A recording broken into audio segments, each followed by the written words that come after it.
তো আজকে আমরা এটার কিবোর্ডটা চেঞ্জ করব, ঠিক আছে। তো কিবোর্ড চেঞ্জ করার আগে কি করতে হবে, এগুলার যে প্রত্যেকটা আমাদের পেরিফেরাল আছে এই পেরিফেরালগুলা ডিসকানেক্ট করে নিতে হবে, ঠিক আছে। তো এগুলা সব ধীরে ধীরে ডিসকানেক্ট করে নেবেন, ঠিক আছে। এগুলো যে কানেকশনগুলো আছে সবগুলা কানেকশন ধীরে ধীরে এগুলা ছুটায় নেন, এই যে কিবোর্ড, হার্ড ডিস্ক, তারপরে আরও হার্ড ডিস্কের পাওয়ার কানেকশন মনে সম্ভবত, তারপরে এগুলা, তারপরে স্পিকার, এগুলা সবগুলা কানেকশন আস্তে আস্তে ধীরে ধীরে এগুলা ডিসকানেক্ট করতে হবে। তারপরে ডিসপ্লেটা ডিসকানেক্ট করতে হবে। ডিসপ্লে খুব সাবধানে প্রথমে যে উপরের যে ইয়াটা আছে, তারপরে দুই সাইড থেকে আমাদের লক আছে, আস্তে আস্তে টানতে হবে, ঠিক আছে। দেন এখান থেকে এটা পাওয়ার কানেকশনও খুলে ফেলবো। দেন ওয়াইফাই ডিসকানেক্ট করে নিব। ওয়াইফাইয়ের কানেকশনটা স্ক্রুটা খুলে নেন।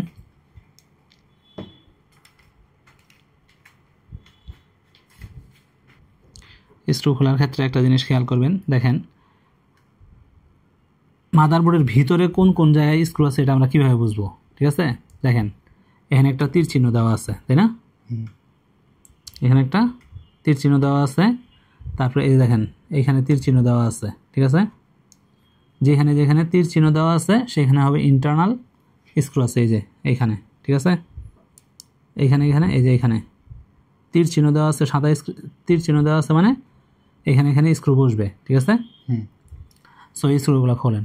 প্রাথমিক অবস্থায় আমাদের এই সমস্ত স্ক্রু খুলে নিতে হবে।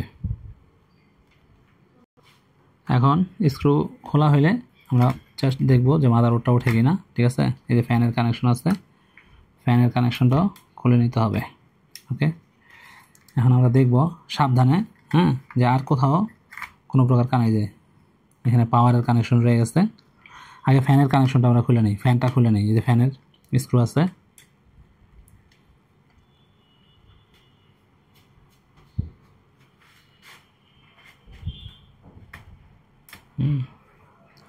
ফ্যানের এই পাশে মনে আছে, এগুলা দিক থেকে খুলে নিতে হবে। ডিসপ্লের কানেকশন এই যে দেখেন,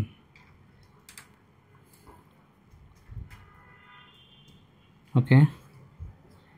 দেন এটা এখন দেখেন ফ্যানটা আগে উঠাই নেই, ফ্যানের কানেকশন খোলা হয়েছে।